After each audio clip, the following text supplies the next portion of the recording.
away from the gnashing of teeth in both the media and social media over Joey Carberry's almost anguished decision to relocate to Munster, there was always going to be a funny side over his move within the Irish squad, and so it comes to pass that the players have given him a new nickname, Raj.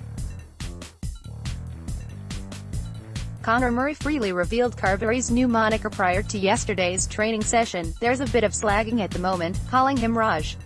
As much as anything else, Carberry is going to need a thick skin, for this will be typical of Munster's welcoming process, albeit Murray won't be alone in hailing Carberry's arrival. It's great, it makes sense for Joey especially. He's looking to get more game time, he's going to have to come down to Munster and compete for a place because there are lads who are hungry to have the number 10 jersey too, because you've quite a few number 10s there now. Joey will boost our squad massively, he's a class player. He's 22, he's learned so much and has a lot of experience. You can even see what he's learned off Johnny. He steps in when Johnny steps out for reps and he's well able to take hold of the team and control what's going on.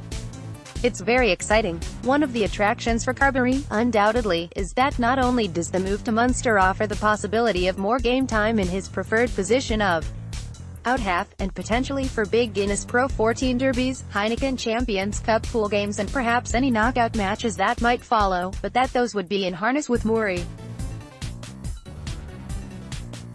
Of all the combinations that require game time, none do so more than half-back. Murray says they have already built a rapport in the Irish squad, but this can only be enhanced by being in the Munster firmament together. Definitely. Game time is when your partnership starts to grow properly, but hanging around with him and getting to know him over the last few years has been brilliant, and that'll definitely help when he comes down to Munster and start to build something there. Like I said, he's a top-quality player and it's really exciting for Munster and Ireland. Andrew Conway, Felix Jones and Lee Biaconect have all shown it can be done as well. Absolutely, yeah, he can see that it's been done before. There's an opportunity there for him to go well. With Munster we've been doing really well and we're getting there.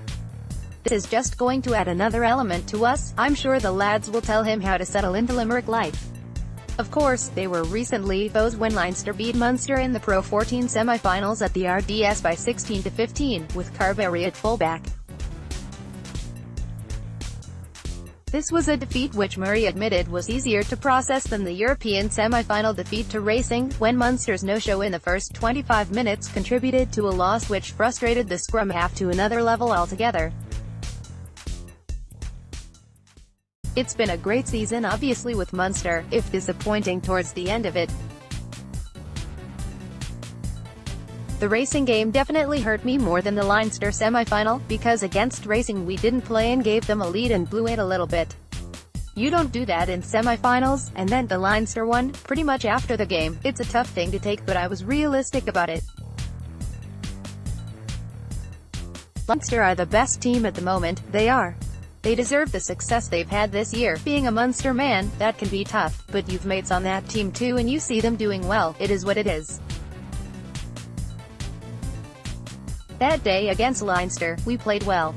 We played one of our best games of the year and Leinster made a few changes, but we just came up short. It's easier to take a defeat like that when you play well and they just played better, whereas the Racing game we just kind of gave them a lead, didn't play well and played catch-up. You don't want to do that, you want to give yourself the best chance. I think we're realistic, we're getting there with Munster definitely. It is frustrating at times, but at least we fired a shot in that semi-final. We threw a few punches and we just came up short. They were very, very good on the day too. There was nothing in it, but that just makes it easier to accept down the line when you reflect. Coming up against the Aussies in their backyard, they're a class side, they've got class players, they express themselves and they're very hard to play against. Murray cut his own international teeth in the 2011 World Cup in New Zealand, when playing a key role. Yeah, very happy. Awesome country, isn't it? At the end of quite a long season, it's a cool country to come to. Not talking about rugby, it's a nice place to go. Rugby-wise, I do have happy memories, obviously with the Lions, in 2013, but this is a completely different challenge. It's an exciting one. We're in a good spot at the end of March. We've a lot of work to do to kind of make sure we step forward from that mark where we left it on St. Patrick's Day. Coming up against the Aussies in their backyard, they're a class side, they've got class players, they express themselves and they're very hard to play against, especially defensively. They like to play with an awful lot of width. They've a lot of dangerous athletes out wide. It's great, though, I think everyone's buzzing to be here. It's a really exciting challenge for us as a group and we're loving it so far. Traveling such a distance after such a rewarding season also offers an entirely fresh challenge which clearly enthuses Murray as well. Yeah, I think this group, the success that we had the last time we were together was fantastic. We've all been aiming for that for quite a while, but we all want to finish this season on a high and we're all really competitive that way. It's a challenge to come here against one of the big dog teams and put down a marker, and to get a result down here is something everyone in our group wants to do, our coaching staff, the wider staff and our playing group. It's a really competitive environment and I think we're really good at that, just moving on and looking at the next target, our next challenge, and this is great.